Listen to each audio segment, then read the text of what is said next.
Alright, we're going to start with the content from Chapter 7, Basic Nursing Skills from the Hartman slides. It's important to note that when you're moving into a new facility, there can be a huge adjustment by nature of what moving into a smaller home is. Means that you need to downsize, and you're going to lose a lot of freedoms and belongings. Could be pets. If the facility does not allow for pets in that facility, there can be a lot of fear and uncertainty and anger that goes along with that. As a lot of your freedoms that you had before and your independence that you had before is being lost. So we need to be considerate of that with our clients moving into facilities. Also of note is anybody that is on the LGBT community. Those people may feel a lot of apprehension moving into a facility in a new environment where their neighbors and their future friend base may or may not be welcoming of them. So we need to make them feel comfortable, make them feel welcome in their new home. During the admission process is the first time that you're going to meet that new patient, that new resident. When they arrive, you want to make sure that they have a good impression of the facility and the staff in the facility, and make sure that you welcome them and give them a warm welcome. You can do this first by preparing the room before they arrive and kind of introducing them to their new space. If they are moving into a facility where they are going to have a roommate that they live with, the first person that you're going to introduce that new resident to is their roommate, followed by where the resources are, where to find the bathroom, how their call light works, the hours for the dining room, visiting hours, things of that nature. You're going to offer them a tour of course, their room, and then as well as the rest of the facility, and make sure that you introduce them to other members of that community.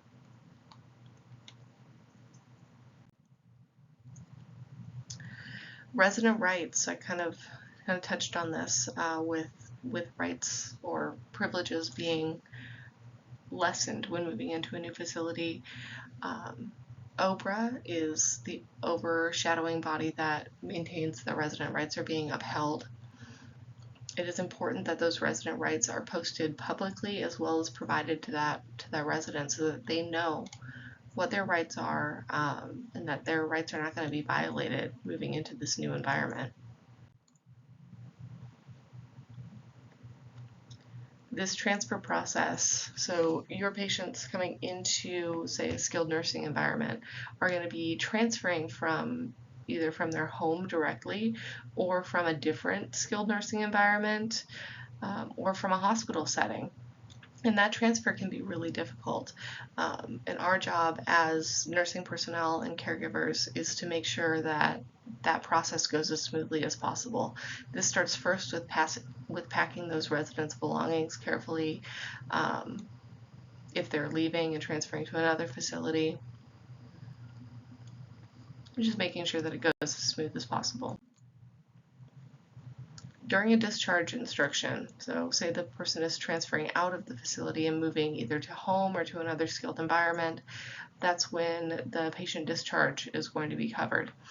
That's going to be covered by your nurse that's overseeing your care, and they're going to go through, very often it's a written packet that goes over all of the information that patient is going to need once they are discharged from that facility. That will likely include their doctor and physical therapy appointments, any home care or skilled care in the home that will be provided, medications, what medications have been updated, changed, added to their medication regimen, any ambulation instructions, including ambulation equipment that is going to be a part of their new normal after their discharge, how they're going to be transported, restrictions on activities, exercises that they need to do on a regular basis, dietary restrictions or requirements, and how to go about making those new requirements a little bit more attainable, and then any community resources that are available. All right, getting more into the nitty-gritty of this chapter. Vital signs. They're called vital signs because they are vital to life. They are very important, and you will need to memorize the ranges that are normal for all of these 5 metrics. Without having these memorized, you will not be able to detect changes from normal and what is a concerning sign and something that you need to report to your nurse immediately, or what is not a concerning sign and what you can just document and not be concerned about. So make a special note. This is a great time to implement note cards if you learn best that way, and make sure that you have these numbers locked and loaded because you will need them. Now, on the topic of pain, that has been considered a vital sign, mostly for the reason that pain can indicate a change in condition. So, and that's true for any of us. If we go from having no pain or very minimal pain to severe pain, that's usually the indication why people go to the hospital to begin with or seek medical care to begin with. So documenting this is important. Also, high pain levels can hinder a patient's ability to heal faster. And so this is something, if somebody's reporting severe pain, especially if they haven't been reporting severe pain prior, that's something that you need to tell your nurse immediately.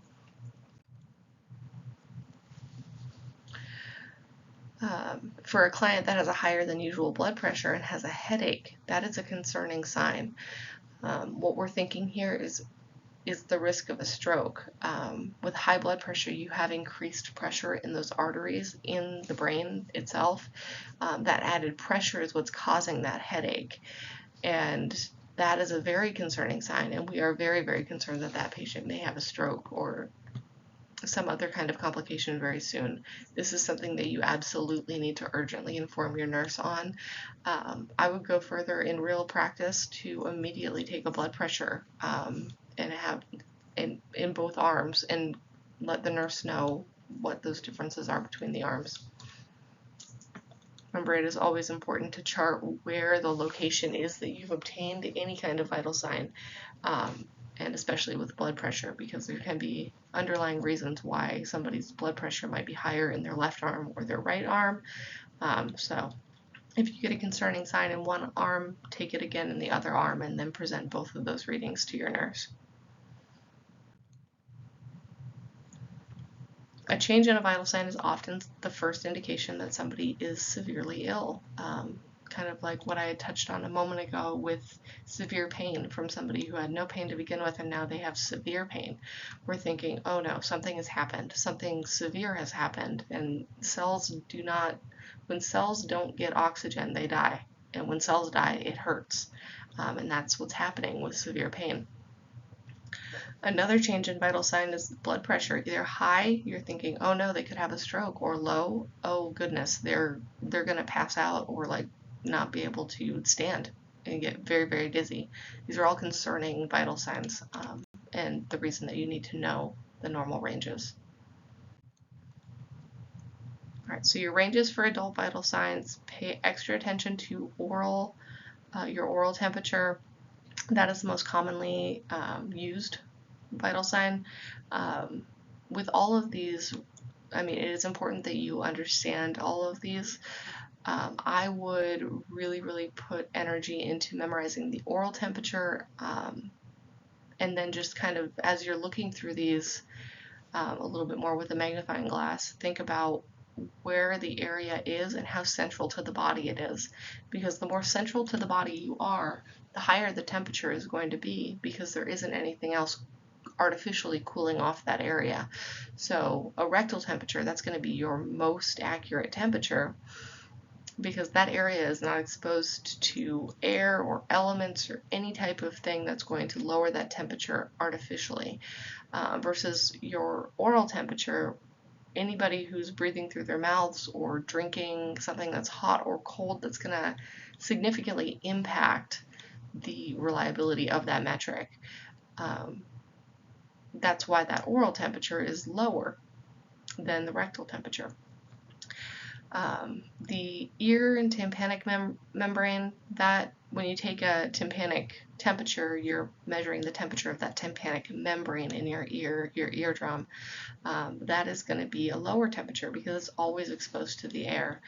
Your temporal artery in your forehead is going to be slightly higher, even though it is exposed to that exterior surface of your face and head.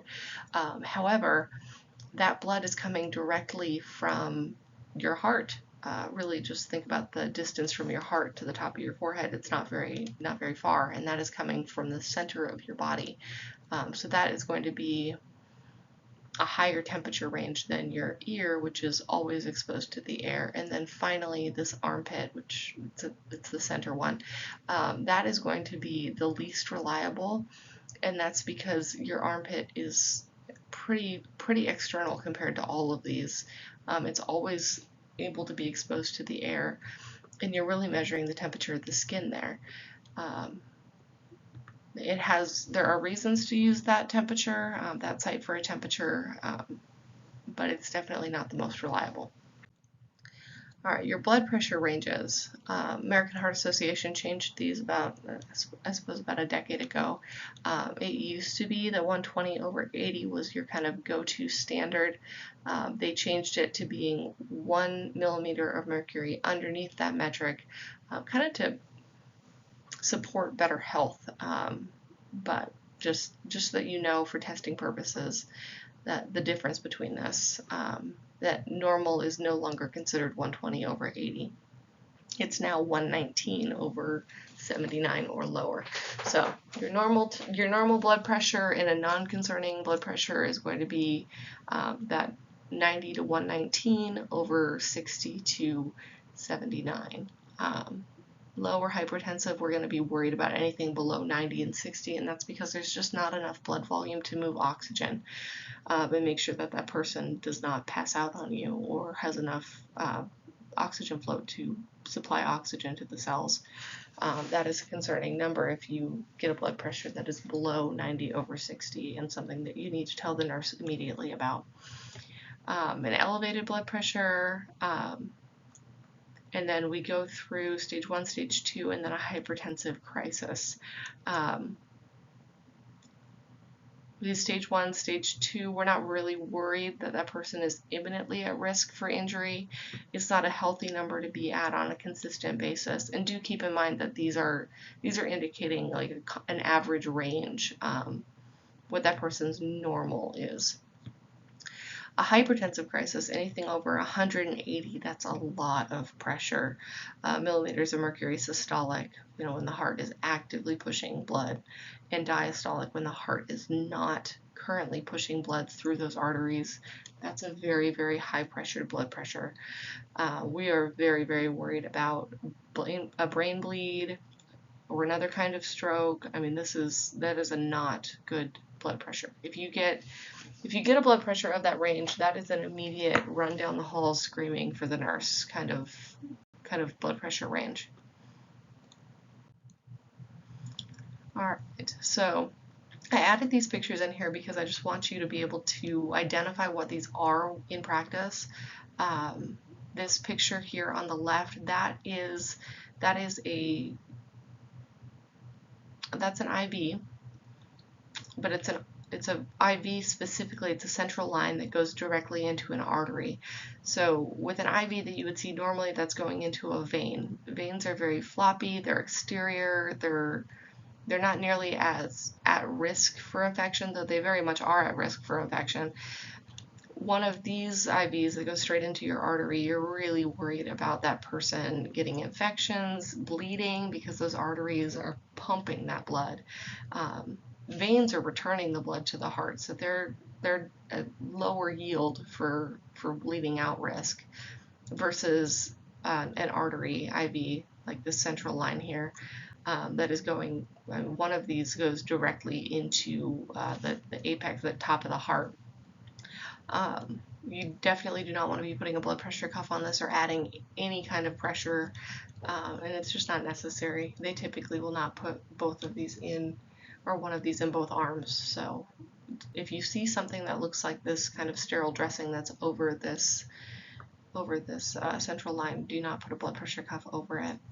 The picture on the right here, that is a dialysis shunt. This is made artificially surgically so that you can push a lot of blood in and out of the body really, really quickly and kind of function as an external kidney.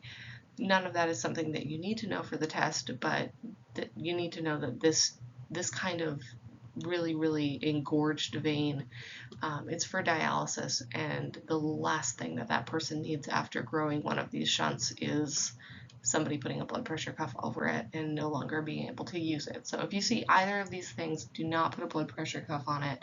It's not the right course of action.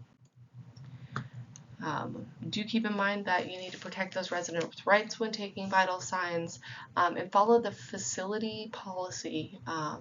Extra special note on that verbiage, you'll need it for later. Follow the facility policy. There's not a one-size-fits-all. It's not always the right choice to tell the patient what their blood pressure is. It's typically not the right choice to tell them what their blood pressure or vital signs are if there's somebody else in the room that can overhear them. So just keep that in mind. Follow those facility policies and protect yourself from any HIPAA violations or anything else that could happen. There are a variety of factors that can affect body temperature. Illness, of course, having a fever because you're sick can increase your temperature. Different environments that you're in, whether you're outside or inside, cold weather, hot weather. And then another thing to note is your circadian rhythm. We are kind of programmed to drop our body temperature while we're sleeping. And some of you may have experienced that if you've ever had to work an overnight shift. You kind of hit a point during that shift where you're just freezing because your body is determined that you should normally be asleep.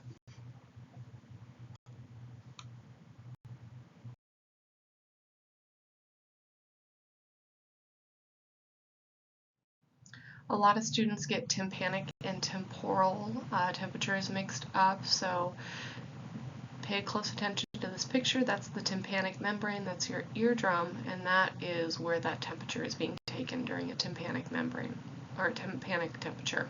It's the tympanic membrane. Your temporal artery is what you're taking when you take a temporal temperature, and that artery runs up directly out of your heart into this temporal artery to supply blood to the brain.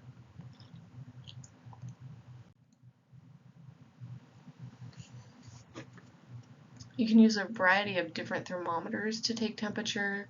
The kind of old school mercury thermometers are what we think of kind of firsthand when we're thinking about temperatures.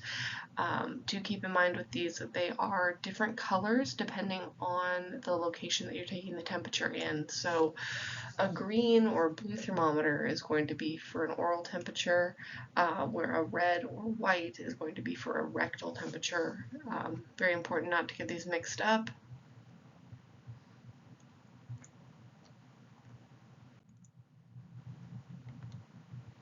So there can be a good reason not to take an oral temperature, though that is kind of the run-of-the-mill most normal site to take a temperature. It may not be appropriate if somebody's unconscious, if they've had some type of facial or oral surgery, for a child that's younger than 5 years of age. If that person is confused or disoriented, taking an oral temperature would not be appropriate. They may not understand what you're doing. They could bite the thermometer, they could injure themselves, and also that's going to be an unpleasant experience for them, because imagine if you're confused and somebody sticks something in your mouth. That's very invasive, both emotionally and cognitively. If somebody's heavily sedated, having a seizure, because we can't control what our body's doing if we're having a seizure, and so putting something in their mouth is not a good idea. If somebody has an oxygen mask on, taking an oral temperature is not going to be accurate, for one, but also you'll have to remove that oxygen, that mask, in order to do that, and that is not a good idea. If somebody has a nasogastric tube, that feeding tube that's going through their nose into their stomach, it's not appropriate to put anything in their mouth that will cause them to swallow where they wouldn't otherwise, and that's going to be very uncomfortable for them.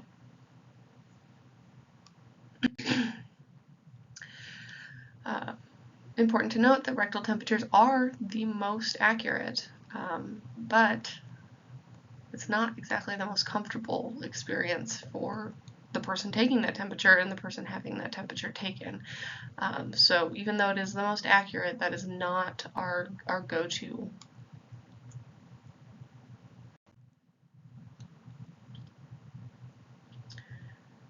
Thinking back to that picture of the tympanic membrane and really just thinking about your ear, the distance that we're going to be inserting that thermometer is about 1/4 of an inch to 1/2 of an inch. Anything farther than that, you're going to touch their eardrum, and that is going to hurt, and you can cause injury. So that is the extent to which you're going to insert that thermometer. This is a good example of when you would use an auxiliary temperature for somebody who's having an oral surgery or is confused or disoriented. That's a good time to be using an auxiliary temperature, even though it is the least accurate. It is also the least invasive. Alright, so sites that you can take a pulse, a radial pulse, that's the one on your wrist, and it's a good idea, especially for the skills test. You're going to need to be able to locate that and take that measurement pretty easily and effortlessly. So practice on yourself, practice on people that you know at home, and obviously students in the classroom, but that's going to be the most common site for taking a pulse rate. A brachial pulse is the pulse in your elbow, and that is the one that we're using when we take a blood pressure. That's the one that we're listening through the stethoscope for. You will not be able to feel this very easily at all. Most often you'll be feeling the pulse in your finger if you're trying to measure with a brachial pulse. It's not a very good way to take a pulse. So radial is our go-to. Respiration is the process of inhaling and exhaling. So inspiration or inhalation is the process of breathing the air into the lungs. Expiration or exhalation is the process of exhaling that air out of your lungs. Touching back on pulse rates, factors that can affect somebody's pulse rate. Obviously, exercise is going to be kind of the most common one that we've experienced. When you're exercising, all of the cells of your body need more oxygen, and that is why your pulse rate increases, is to supply that oxygen through your red blood cells to go and feed those cells because they need more oxygen. Your pulse is the number of beats per minute. Normal range is 60 to 100. That is a number that you are going to need to memorize. You're going to most often measure this with a radial pulse. Some of the factors, obviously, that can increase pulse rate is going to be if you're afraid, if you're dehydrated, or you don't have as much blood in your system, blood volume.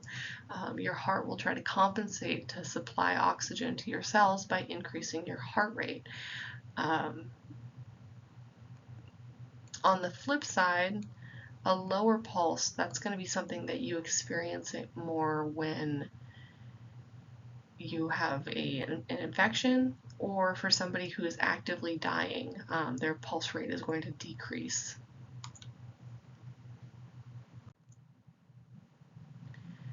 When taking somebody's respiratory rate, you need to make sure that you do that kind of covertly.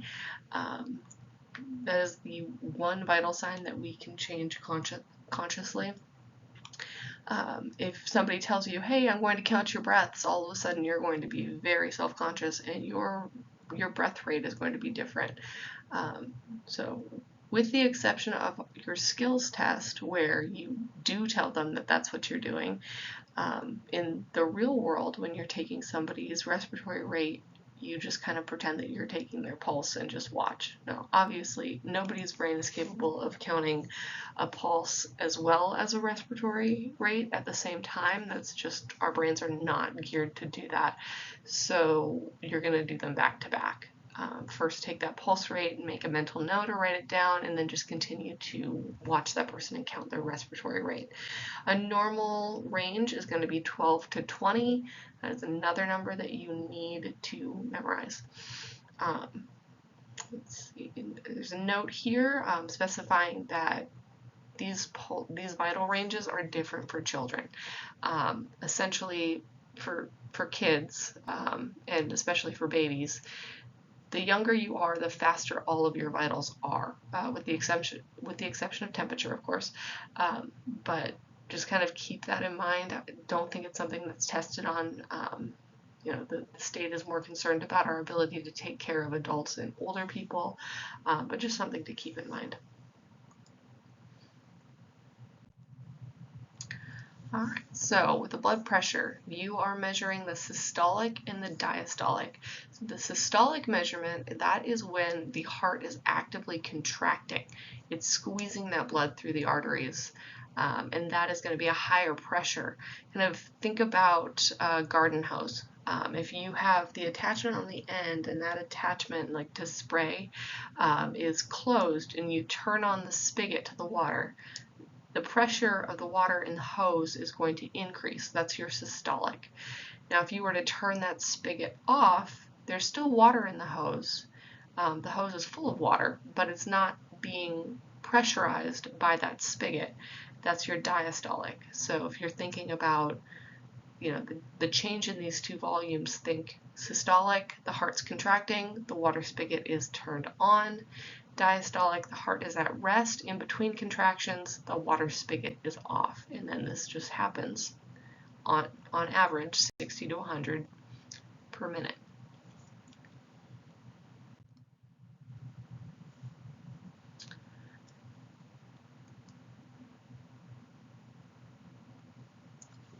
Now your blood pressure, the normal range is going to be below 120. We talked about that. It's going to be below 119/79, and that's the normal range now, because that's what the American Heart Association has decided is normal. We're going to practice this a lot in class. It's measuring the pressure in the arteries of your body.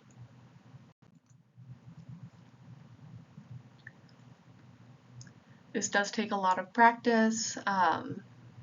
Please reference that practice clinical skills link that I've sent you to kind of get some practice into knowing what the sound is that you're looking for. We're of course looking with the systolic, we're looking for that first sound that you hear, and then the diastolic is when the sound stops.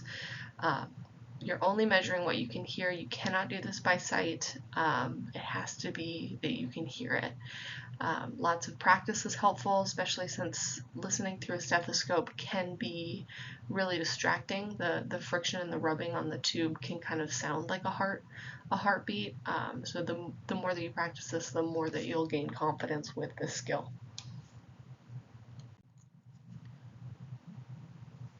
This is called a pulse oximeter. That's what this picture in the slide is. That's going to measure your blood oxygen levels. The way that this works is it shines a little light through your finger, and it detects how many of your red blood cells are red and how many are blue. Red blood cells that are full of oxygenized blood are red. Deoxygenized is blue. So that's how it's detecting it, and that's how it's showing you what your percentage is. Ideally, 100% oxygen is what you hope for. Not everybody has that. You may be looking at kind of like upper 90s. Things that can be affected, if your fingers are too cold, it may not pick up an accurate measurement. And of course, if you have nail polish on, especially dark colored nail polish, it may not be able to shine that light through the polish, and then it will not give you an accurate number.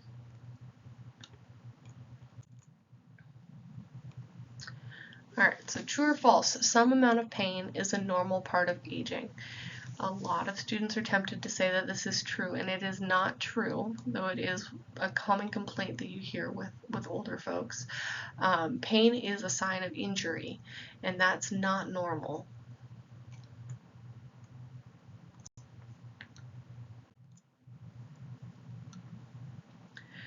When asking somebody about their pain levels, it's important to ask other kind of more qualifying information. So like, where is the pain? When did the pain start? How long did the pain last? Is there anything that you can do that relieves the pain? Can you describe the type of pain? Is it, you know, a piercing pain or an aching pain or a throbbing pain? These are all characteristics that can help the nurse kind of determine what the problem is and how to best treat that patient. Also important to note that not everybody is comfortable telling you that they are in pain. While some patients are incredibly comfortable telling you that they're in pain. And oftentimes you see this with your patients with dementia. They may not be able to explain what the pain is or what they're experiencing, but they'll have the signs that they're in pain, like increased pulse, respirations, increased blood pressure, sweating, nausea, clenching their jaw, kind of being generally tense, anxiety, of course crying and groaning. Facial grimace is a sign that somebody's in pain. So just kind of watch out for those signs if you have somebody that is not able to tell you.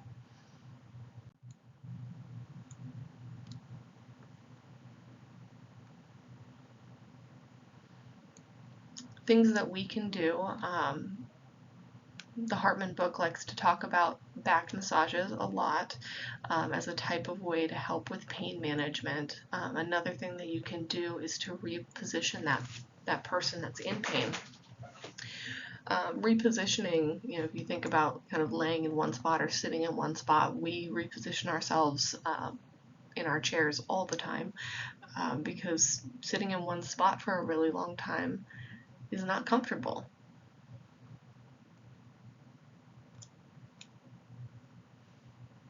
Everybody experiences pain differently.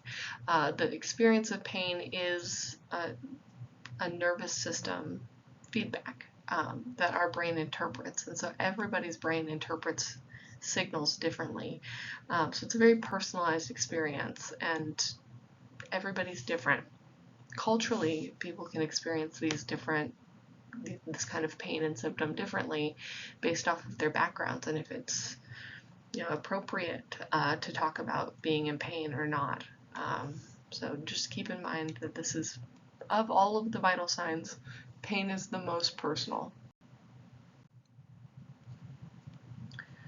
All right, another one to memorize is this conversion factor. 1 kilogram is the same as 2.2 pounds. Not all medical environments use this metric system, but just something to keep in mind that, you know, that is the conversion factor.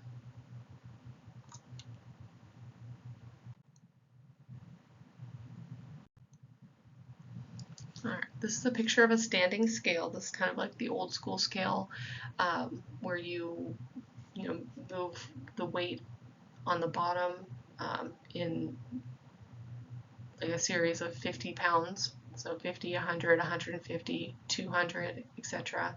And then the top bar here is where you're going to adjust for ones. So like 51 pounds, 52 pounds, 53 pounds, so on and so forth. It's important with any scale, especially a digitalized scale or a bed scale, because hospital beds oftentimes can weigh patients. It is important to kind of tare the scale, T-A-R-E, or set it to 0 before you weigh that resident. If you do not make sure that the scale is set to 0, you're going to get an incorrect weight because, say, the scale is already artificially saying that it weighs 7 pounds. Well, if you put a person on it, then they're going to weigh 7 pounds more, and that's a pretty drastic shift. So make sure that you set it to 0 before you get anybody on that scale. We, of course, do not measure height very frequently. In fact, once we're grown, we really don't ever measure it, other than, you know, like a new patient visit. And that's because that metric doesn't change very much. But we do check their weight. We check their weight frequently, especially for your patients that have kidney failure, because their fluids can shift, and they can retain water quite easily, as well as your congestive heart failure patients. They will retain water if they are not taking their medication accordingly.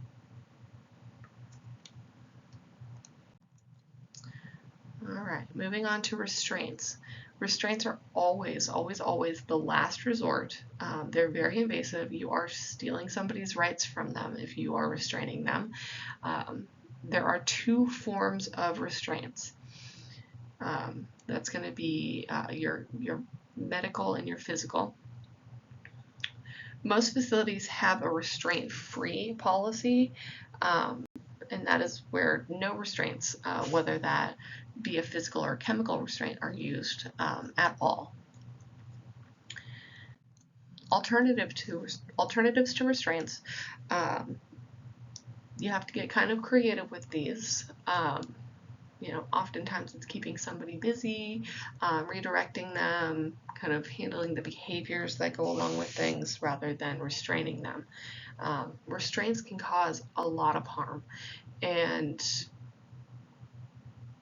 strangulation is really the primary concern because bed rails are wide enough in a lot of cases that somebody can get their head stuck and it can asphyxiate them. So we do not use restraints unless it is the last resort. It is always a doctor's order that is set to be implemented right away, and then there's documentation, constant check-ins to make sure that that person is safe while they're in restraints. Difference between that physical and chemical restraint. Obviously, a physical restraint is something that you are going to do physically. Do keep in mind if it is wrist restraints, like handcuff kind of wrist restraints, they're going to be tied to the bed frame, not the bed rails, because bed rails can move.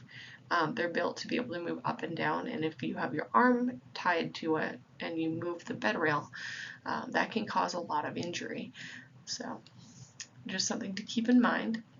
I've seen that on a couple test banks before. You're going to want to make sure that you don't cause injury.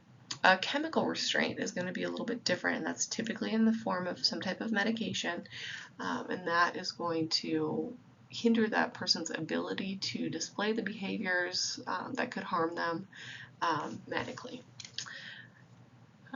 2 things of note that I've seen that pop up on test questions. This picture in the bottom left, that is a Jerry chair, and that is a chair where the tray is fixed to the chair, so that person cannot get up out of that chair, but it looks the least like a restraint of any other. Another thing to keep in mind with test questions is the number of bed rails or side rails that are up on that bed. Having all 4 up, if the bed has 4 side rails, is considered a restraint. Only for people who are cognitively impaired and cannot lower the bed rail on their own or call for help. And this can cause injury. If that person is bound and determined to get out of that bed and all 4 rails are up, they now have to climb over the rails to get out of the bed. And that's going to likely result in a fall. So just keep that in mind when you're looking at test questions. We have drastically reduced the amount of restraints that are used in facilities because injury happens when you use restraints. They're never done without a doctor's order.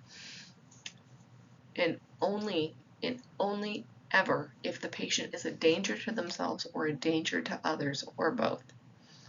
We check on those restraints every 30 minutes without fail. The nurse is going to be documenting on it.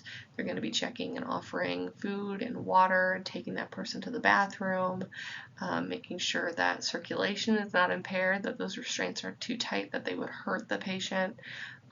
There's a lot more work involved with putting on a restraint than not having a restraint, at least for the medical team.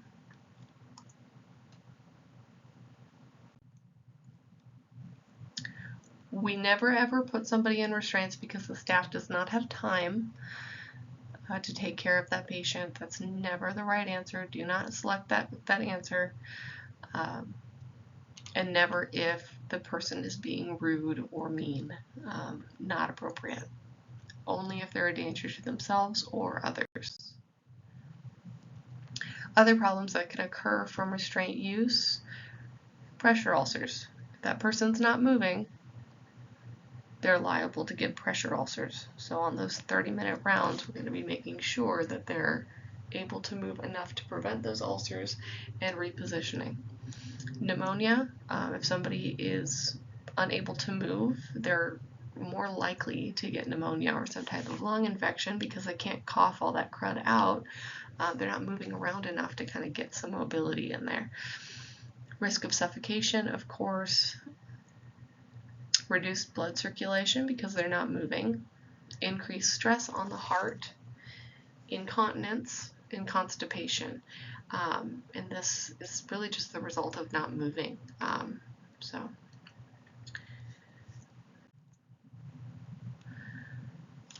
Weakened muscles and bones, muscle atrophy, which is the weakening and wasting away of that muscle, loss of bone mass, poor appetite, malnutrition, depression or withdrawal, and sleep disorders. Additionally, loss of dignity, loss of independence, stress, and anxiety, of course. Imagine being restrained yourself. I would be very stressed.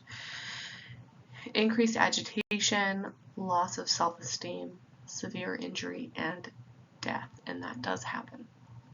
That has happened before.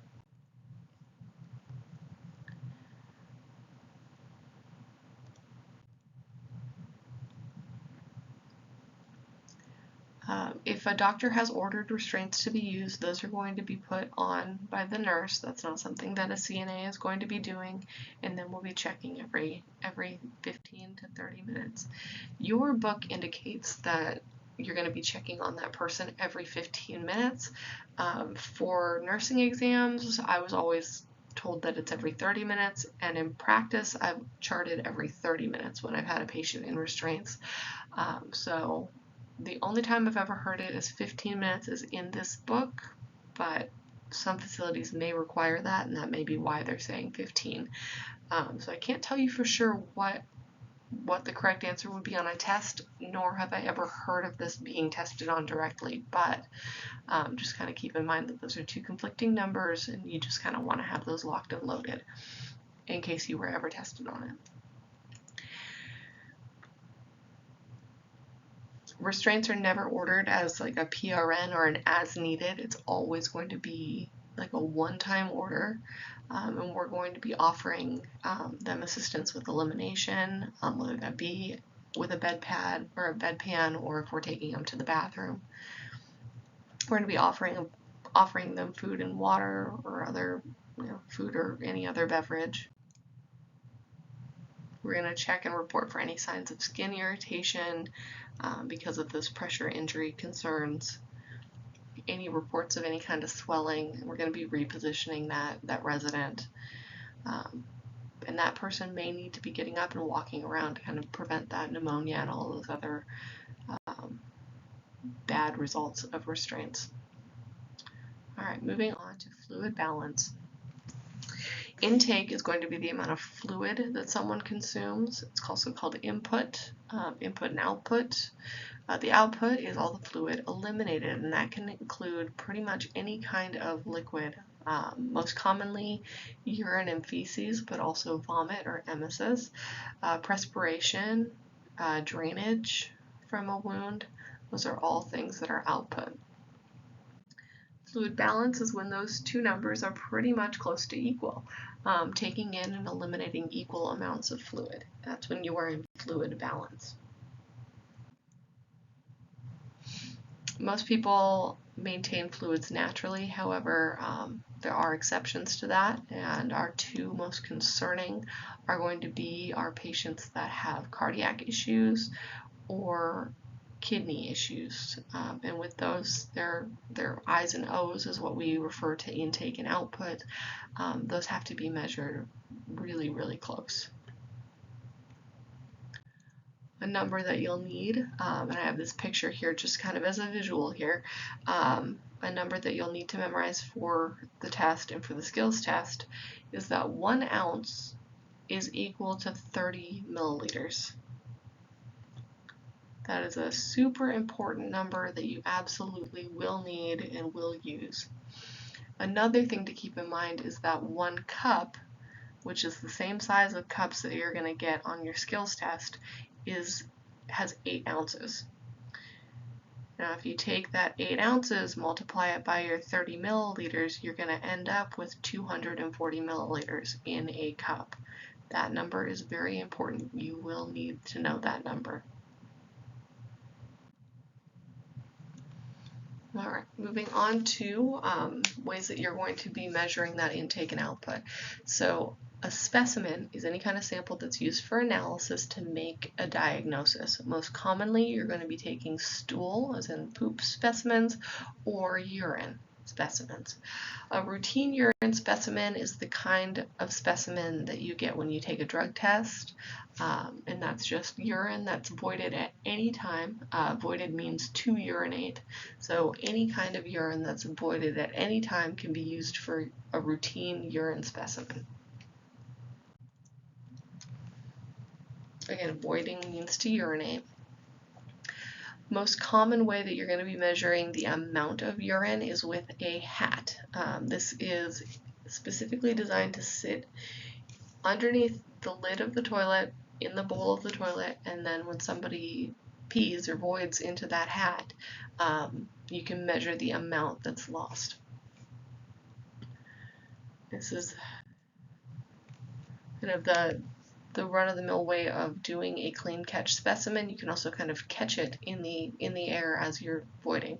And this is going to be a sample that's typically taken to see if somebody has a bladder infection or a UTI. It's going to catch kind of the middle area of that urine. The first voided urine is going to have all of the increased bacteria in that urethra, and we don't want to use that sample. We want to use the exact middle of that urination. So something to keep in mind. A routine urine specimen can be collected at any time a person voids and does not require any special preparation. A clean catch specimen does not include the first and last urine voided in the sample. And finally, a stool sample is collected when a resident has a bowel movement. Please remember to wear gloves whenever you are collecting any kind of specimen, and those gloves are going to be disposable. They're single use and very important for infection control to protect yourself.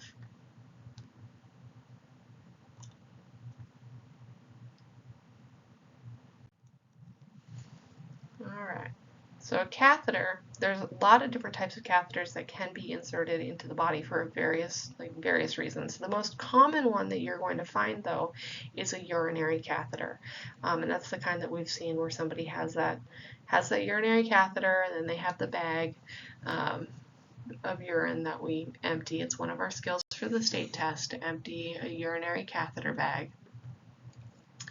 There are a variety of different types of urinary catheters, so we're going to go over those real quick. You got a straight catheter, and that's going to be that bottom picture on the left there. That is a catheter that's inserted to, for one time only, empty that bladder of all urine.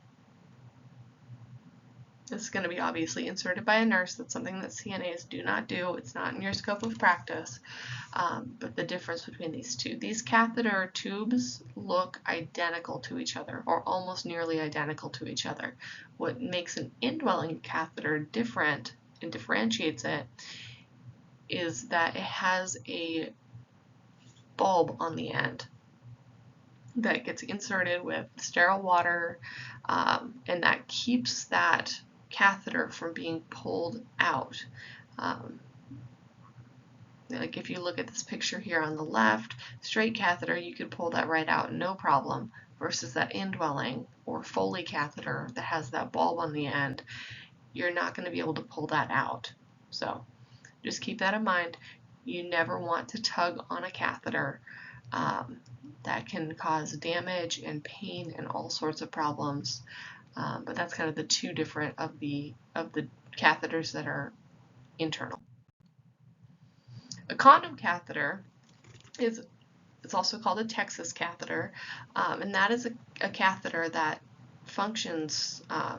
It's for a male patient only, and it gets kind of unraveled just like a condom for STD or pregnancy prevention. The same kind of concept gets unraveled onto the patient's penis, and then when that patient voids, it goes directly through that hole at the bottom of the condom catheter and into a bag, just like a standard Foley catheter bag. It's just external. A lot of reasons that you would use this type of catheter. The risk of infection is significantly less. A CNA, it is in your scope of practice to put these on, and it helps to keep that patient from having any kind of skin issues that come from sitting in urine or waste in the bed. It goes directly through the condom catheter and into that bag, so it can be emptied and measured and all of that good stuff. Very important to be cleaning these catheter tubes. Bacteria likes to migrate, and that it would like to get to an area where it can thrive, and that happens when bacteria enters your bladder. That is a sterile organ by nature. Urine, before it leaves the body, is supposed to be sterile. Exceptions to that, of course, is when you have a bladder infection, and that can happen when you have a catheter placed. If you think about kind of by nature of what's going on with having a catheter, an indwelling catheter placed, you've now created an opening and a surface for bacteria to move up. So we practice catheter care as one of our skills for the state exam, and that is going to be the proper way of cleaning that catheter tubing to remove a good amount of the bacteria that could be on that catheter tubing that could easily migrate into the bladder. CNAs never insert, irrigate, or remove catheters, ever. It is not in your scope of practice to do so, and it can cause injury. I have not seen a lot of test questions talking about catheter irrigation. That is something that happens if the catheter gets clogged. The nurse will insert water through the tube and try to unclog the hole of the catheter at the end of the catheter tubing that's in the patient. That's not something that, certainly not something that you will have to do as a CNA. It's just kind of an interesting concept that you may not know of, so I wanted to kind of explain it a little bit more thoroughly. But if you see that word, know that it's not your scope of practice, just in case it were to pop up on a test question. All right. When doing that catheter care, of course, you're going to wash your hands, perform hand hygiene, put on those gloves. Always keep the bag that the urine is draining into below the waist or hip level of the person. The reason for this, of course, is that gravity is a thing, and if you take that catheter bag and place it over, that urine is now going to go back into that person, right into their bladder that's supposed to be sterile. And hopefully that bag is clean and new and there isn't any bacteria in that urinary catheter bag, but that is not always the case, and you can give somebody a bladder infection instantly, as well as that just being very gross, and you just don't want that to happen to somebody. Things that you're going to want to keep an eye out for, any kind of unusual looking urine in a Foley catheter bag. Obviously blood is unusual, so dark color, cloudiness. With cloudiness, we're thinking that's coming from those white blood cells that have gone into the bladder to fight off bacteria, and we're thinking bladder infection. That cloudiness is a bunch of dead white blood cells. Another thing to keep in mind is a bag that's not filling. If somebody is not creating urine into their catheter bag, we are very concerned. Either they are not creating urine at all, which means their kidneys are not working. That's a problem. That's a big problem, and that is one that you want to be reporting immediately, because that can be incredibly bad. Another concern is that maybe that catheter has gotten clogged, and it needs to be irrigated. If that's the case, you need to let that nurse know right away, because if urine is backing up in the bladder, it's only got one other place to go, and that's up the ureters and into the kidneys, and you can cause that, like, that person can get really injured, kind of end-stage kidney failure injured, if they need to urinate and that urine is backing up into their kidneys. So just keep an eye on these things and report it to the nurse if you see anything that's cause for concern. Always wear gloves. Always. You never know what is in somebody else's urine. You don't really want to find out. Just wear gloves and perform that hand hygiene to protect yourself and others. All right, moving on to oxygen. Don't let the word oxygen therapy trip you up. That's just the administration of oxygen. It can be done in a lot of different ways, whether that's the most common one, nasal cannula, to a bunch of different types of masks, and that is kind of the concept of oxygen therapy. Do keep in mind that oxygen is incredibly flammable. Combustion is a concern.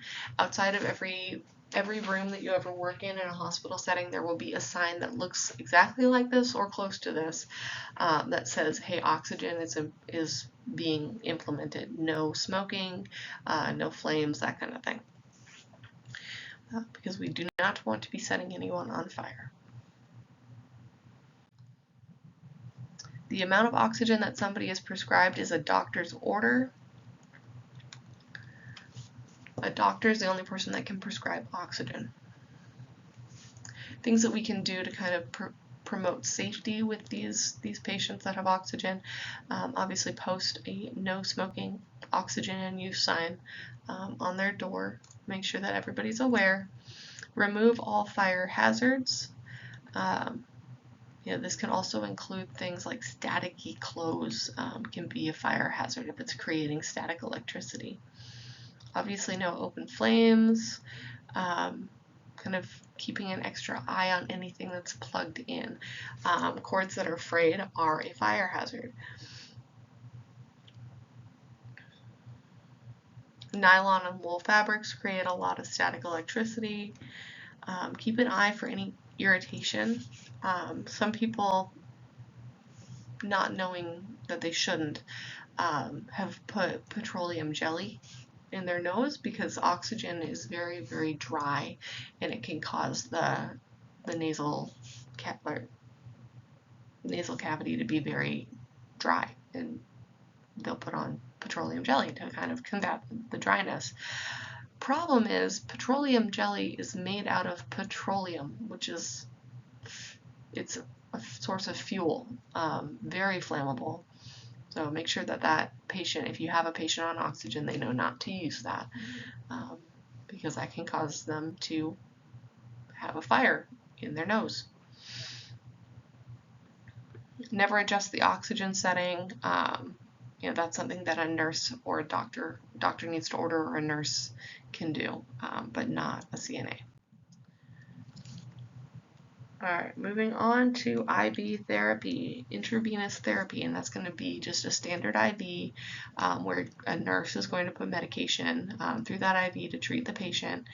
It can also be a way to supply nutrition. We'll talk about that in a little bit on another chapter. Or to supply fluids to that person, so IV fluids. This is something that only a nurse is going to be doing anything with. Your role as a CNA is to observe. You're just going to be observing. Things like blood that's in the tubing or blood that's kind of like leaking or swollen around the site of the incision, the IV. Keep an eye on, if the dressing for that IV is getting loose, if the tube looks like it's falling out or the needle needs to be readjusted, or if that IV, I don't think they would use this terminology, but if that IV is infiltrated, you may have some redness and some swelling around the side of the IV, and that's something you want to tell the nurse immediately.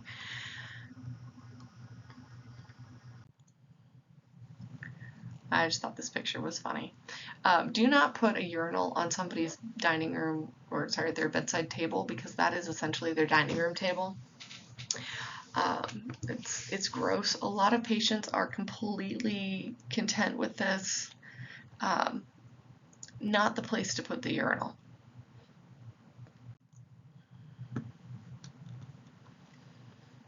When leaving the resident's room, you're going to first always give them that call light, because that is their way of getting a hold of you and getting help if they need it.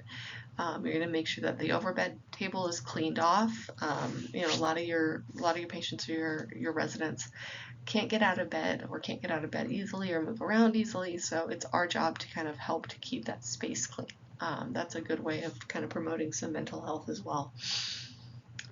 So keep equipment clean and good condition.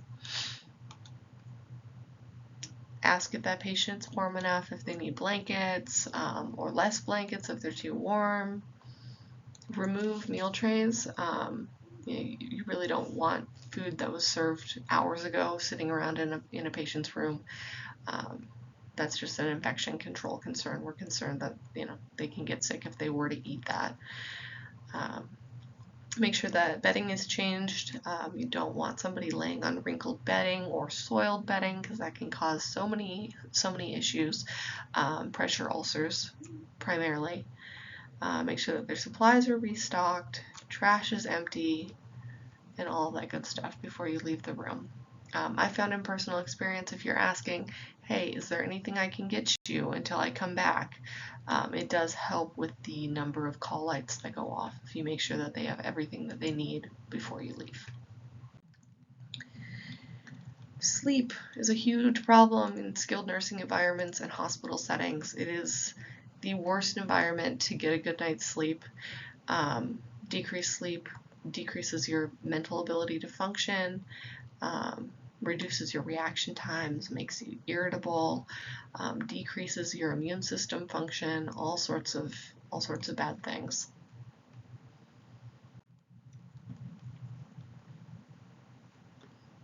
And like I said, the worst place to try to sleep. You're scared and stressed about the situation. It's very noisy. You may have a roommate that you're not used to being around, and that's kind of a massive change in routine. And being in a long-term care facility is a massive change in routine. You may be in pain. It's going to decrease your ability to get a good night's sleep, and medications, and just kind of not knowing if somebody's going to walk into your room at any given moment is kind of a stressful experience. So just keep that in mind with your folks in long-term care facilities. Try to make it as home-like as possible.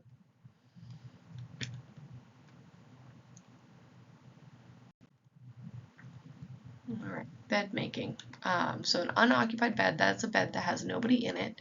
An occupied bed is a bed that has somebody in it, where an unoccupied bed is a bed that has nobody in it. Two ways to make a bed here. A closed bed is going to be like a freshly made bed. It's the picture on the left here. An open bed is when you roll all of those blankets and linens down to the foot of the bed so that somebody can get into that bed. When making beds, make sure that the bed is dry, free of wrinkles. Microorganisms like to thrive. They thrive in warm, moist places. And damp, unclean bedding is a great place for them to grow in. And that's just kind of gross to think that you'd be putting a person in a bed that has a lot of bacteria or other types of microorganisms growing. And then when you're thinking about wrinkles, we're not thinking about slightly wrinkled linens that could be ironed. We're thinking like balled up, rolled up wrinkles of fabric that that person would be laying on, and that can cause a pressure injury. So making sure that bed has no wrinkles, wash your hands and wear gloves. Clean linen can only go on clean surfaces. And if something's soiled or dirty, when you read the word soiled or dirty, we're not thinking about the sheets that I've had on the bed for 4 or 5 days. We're thinking sheets that have been soiled because somebody's urinated or defecated in them. That's what, when you hear soiled or dirty, I want you to think that that's the situation. They're soiled. We're gonna fold those areas dirty to dirty, kind of folding towards the inside to kind of contain all of that mess in the inside of that fabric, and then holding it away from your uniform.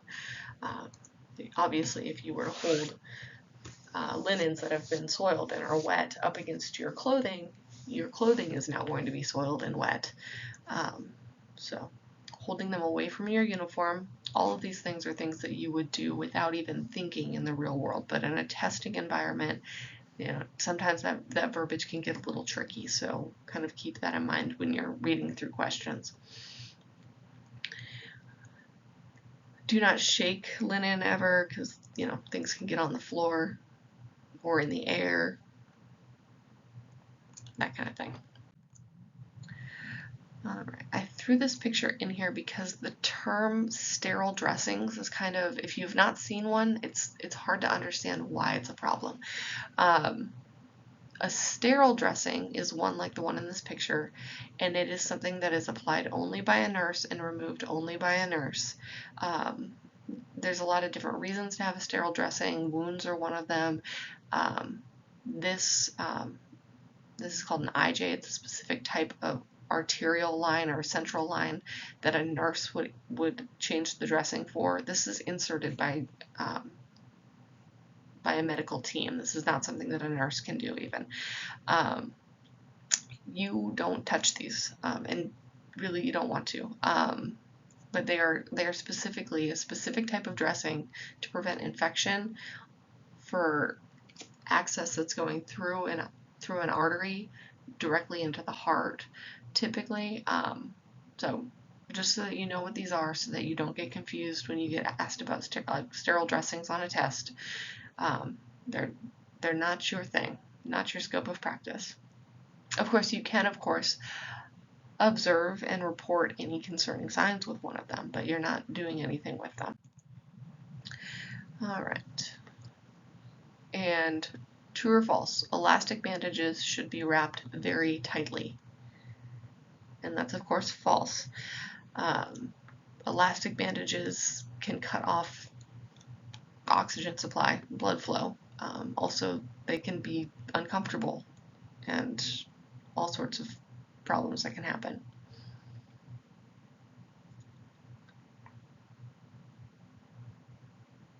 Do keep in mind with any kind of elastic bandage, or a Band-Aid even, you want to keep the area clean and dry.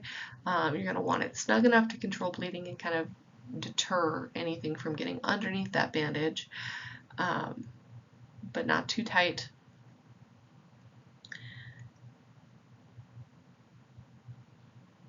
And then report any signs that would indicate circulation issues like swelling, change in skin color, if the skin, the way that the skin looks, like if it's shiny or tight, or the temperature, if it's cold or too hot.